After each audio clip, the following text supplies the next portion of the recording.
Most startups don't fail because of bad ideas. They fail because of bad execution, bad decision making, and most importantly, bad math. So my name is Alex Monahan. I started a sports betting company, a sports data company called OddsJam, and within 3.5 years, we scaled that company with no investors, no venture capital, to an $160 million acquisition.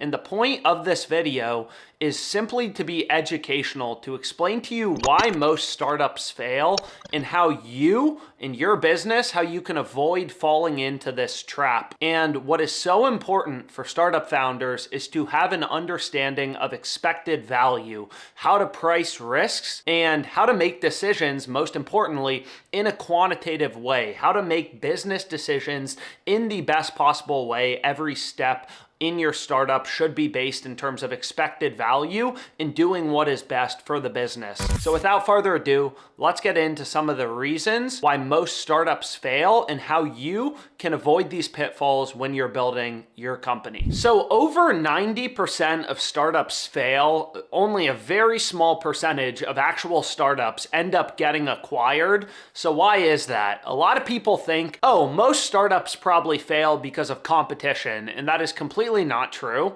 Most startups fail because they built something worthless. They built something that nobody actually wanted. They weren't close to their users. I talked to a lot of people since my company got acquired, have reached out, asked for advice, they've raised money.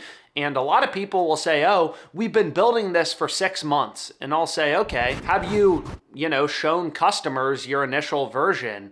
And it's like, oh, it's just not perfect yet. It's just not perfect yet, Alex. We need 6 more months of spending money. And then once it's perfect, we're going to release it to customers. That's the last thing you want to do. That's how companies can burn so much money. They end up building something that nobody wants. You need to be talking to customers all the time. You can get out a very rudimentary version of what you think people want. It doesn't matter what is said online. Oh, there's high demand.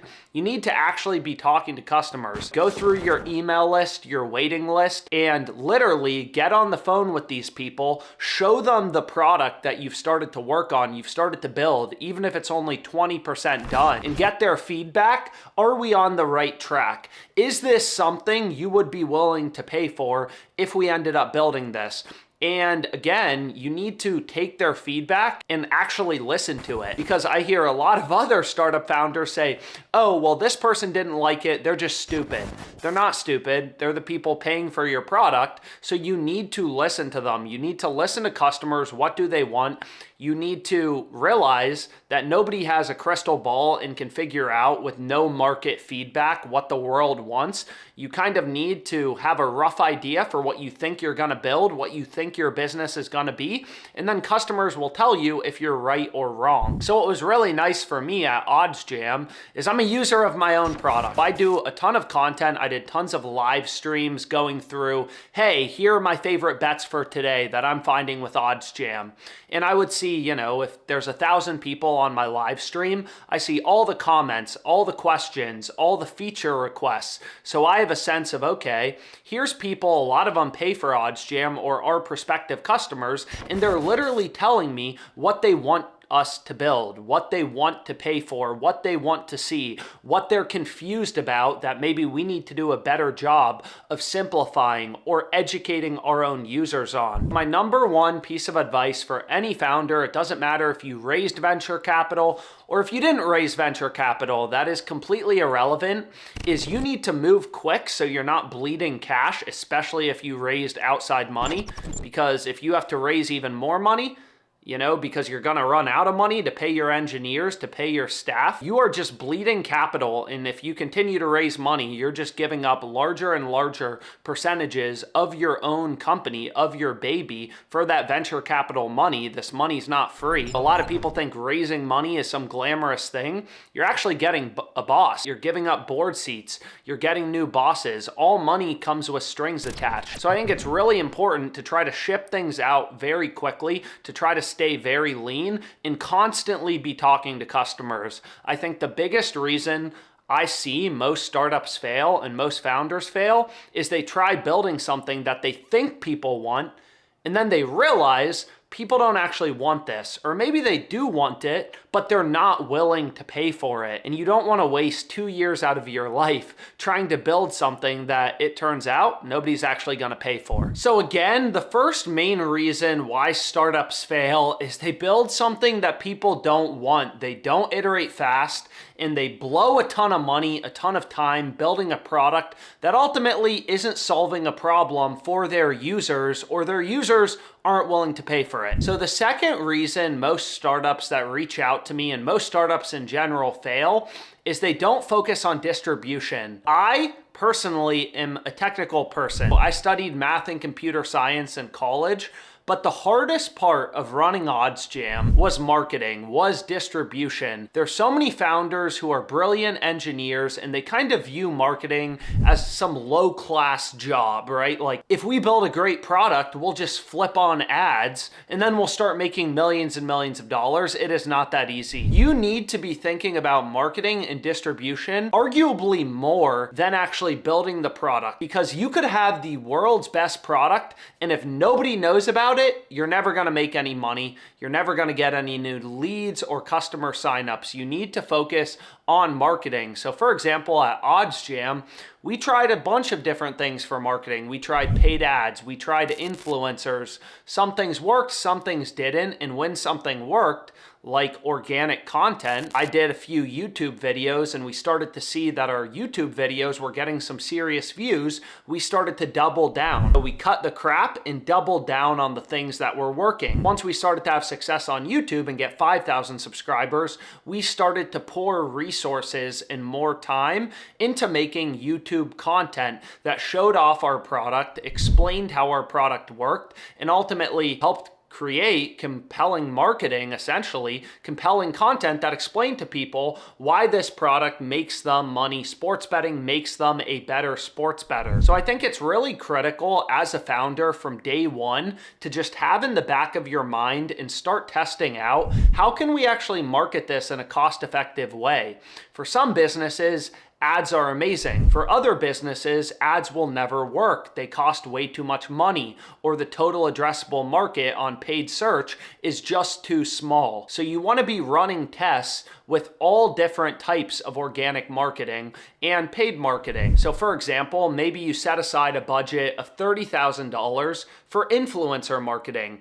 And instead of paying $30,000 to one person and just blowing your entire budget, you should spread it out. Maybe you pay 20 different influencers $1,500 for some YouTube videos, some TikToks, some Instagram Reels, some Instagram stories. You track everything ruthlessly with a promo code, a custom tracking link. You can see, okay, we paid 20 people $1,500 each.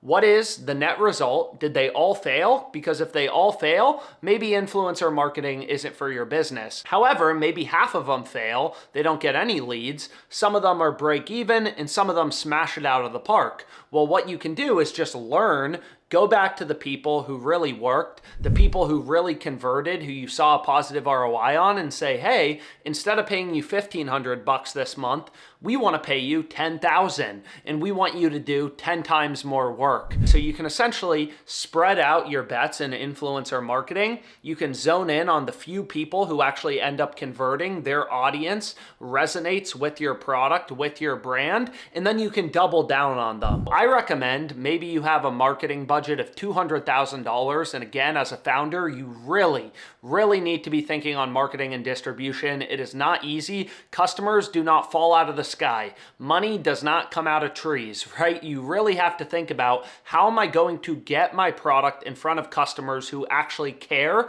and will pay for this? So I recommend you have a marketing budget, you spread it out, you can test out organic content. Maybe you do content yourself, you hire a video editor, and that just takes your time. Doing your own organic content, what's nice about it is it's free. It just requires your time, maybe a video editor. Putting yourself out there can be tough, but it's the best decision that I made at my business. OddsJam would have never made anywhere close to the money we made, most likely, if I didn't start doing organic content on Twitter and YouTube, showing how I'm using the product myself. Founder-led brands are very powerful. So I highly recommend, highly recommend, do organic content, put put some time into that. You can try out TikTok, Instagram, YouTube, Twitter, see what works best for you. Quora, responding to questions. You can try out all these different platforms, spend a solid amount of time on each of them. Don't just make one YouTube video, make 5, 10 YouTube videos, 5, 10 YouTube shorts.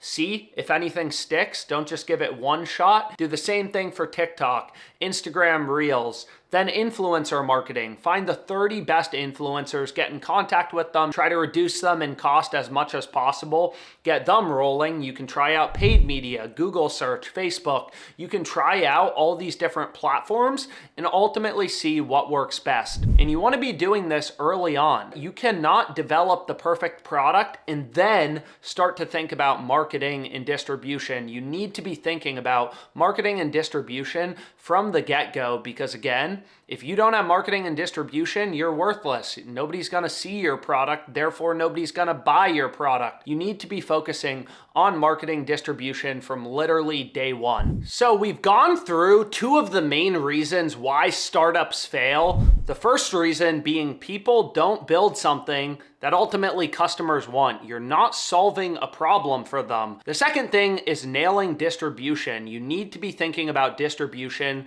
from day one. You only need really one distribution channel. That's all you need to nail to ultimately really take your product to the next level. For example, for PayPal, one of the main ways they succeeded initially and saw rapid growth was their refer a friend program, their referral program. If you were on PayPal and wanted to send money to a friend and your friend ended up signing up, you would get a reward and they would get a reward. So that was a nice incentive structure to convince people to bring their friends. So there's a bunch of ways to get out the word about your product: referral programs, paid ads, influencers.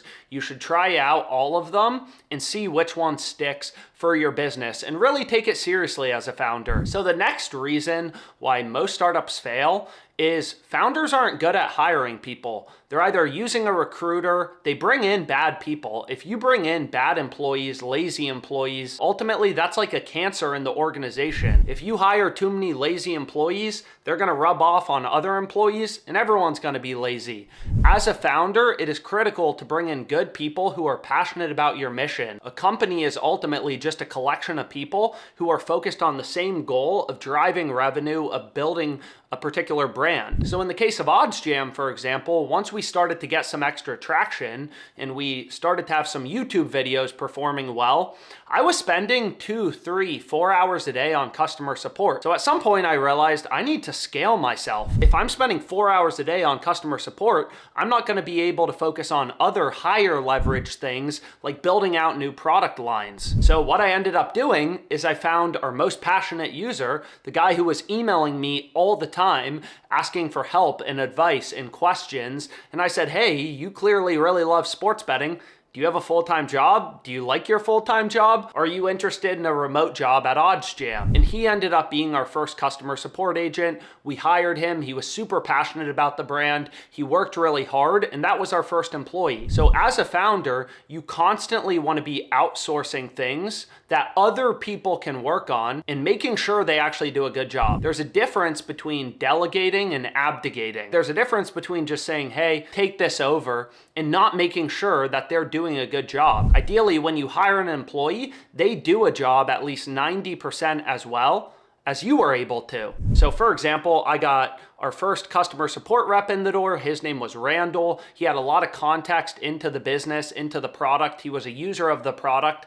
So he was pretty easy to train up, but that's not always the case. So it's very important as a founder. You're not going to be able to do everything. You need to be able to scale yourself, motivate good people to join, bring them in, and have them excited, working hard, ultimately driving the company to the next level. It's very important to be able to hire. A lot of great entrepreneurs will say the hardest thing and the most important thing in a business is hiring great people and motivating great people. I'm not saying I'm the best at it, but it's absolutely critical as the founder of a business to bring in in good people and motivate them to do a good job on their work, because you only have 24 hours in a day. You're not going to be able to do everything. So the fourth reason most startups fail is founders are not quantitative when it comes to decision making. If you're thinking about building 2 new product lines, you need to think about what is the expected value of each product line. You need to break it down, do a ton of research, talk to customers.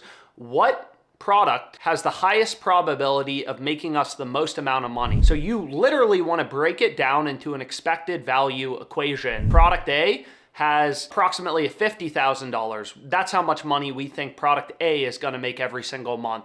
What about product B? If it's $70,000 and the products take an equal amount of time to build, you should be building product B. There's so many founders who they set things and they make decisions and they're not quantitative. Every single decision we made at OddsJam, which new feature are we building, feature A or feature B? We really thought about how will this affect our churn? How many customers have asked for it? How much will people actually pay for this? How big of a problem is it for our users? And if we solve this problem, how much additional money are they willing to pay? Or what's their likelihood of not canceling their existing subscription? How does that change? So we were constantly thinking about essentially just a bunch of expected value equations to determine what should we build next. Because again, a startup, you only have a finite amount of resources, especially if you don't raise capital. You're not going to be able to do everything. You need to be able to prioritize, and expected value is how you should prioritize. That also means A/B testing. When we launched OddsJam and there were only 15 people hitting the website every day, yeah, it doesn't make a ton of sense to A/B test the price. Should we be charging $6 or $10? However, once we started to get a lot of users and a lot of people hitting the website every single day, yeah, at some point you want to test what price point is optimal for each of the product lines. Is it $100 a month, $200, $300? And you want to let the data show what is the optimal price. You want to be very data driven. You want to A/B test everything. Your homepage, your articles, everything should be tested once you have enough traffic and it actually makes sense to do so. So it's absolutely critical once you start to get traction and traffic to A/B test and really try to make data-driven decisions. Are we making, decisions that maximize revenue for the company, and we're making these in a mathematical, quantitative way? That is critical as a founder. So I've had hundreds of founders reach out with struggling businesses who want help, who want advice. I've also had, people reach out who say, my first startup failed. I want to do another one, but I want to have success. Do you have any pointers after, the amazing success of OddsJam? And the 4 main reasons that startups fail are, again, number one, they're not iterating fast enough and talking to customers. People build in a vacuum. They think they're building something that people want, but once they actually launch that product 6 months, 12 months later, nobody comes. The second reason why most founders fail, and this is a huge one, is they don't focus on marketing. They don't focus on distribution. Third reason most founders fail is they can't scale themselves. They're not able to bring in great talent and have that talent, those employees, be motivated and do a great job. And again, the fourth reason I think most founders fail is they're not quantitative. They're not thinking in terms of expected value. When I started my career, I was a quantitative trader. In every single trade, you're thinking about probability, risk, expected value. And I brought that exact same mindset to the company I was building, OddsJam. Every new feature, we're prioritizing it by what's the EV, what's the edge, what is the expected value of building product A versus product B. Obviously, you want to do what maximizes revenue. So you need to be able to think about decisions in terms of expected value, because that's the only way that you're going to do what's right for the business. So I hope you enjoyed this video. If you have any questions, comment them below. And again, thank you so much for your time, guys.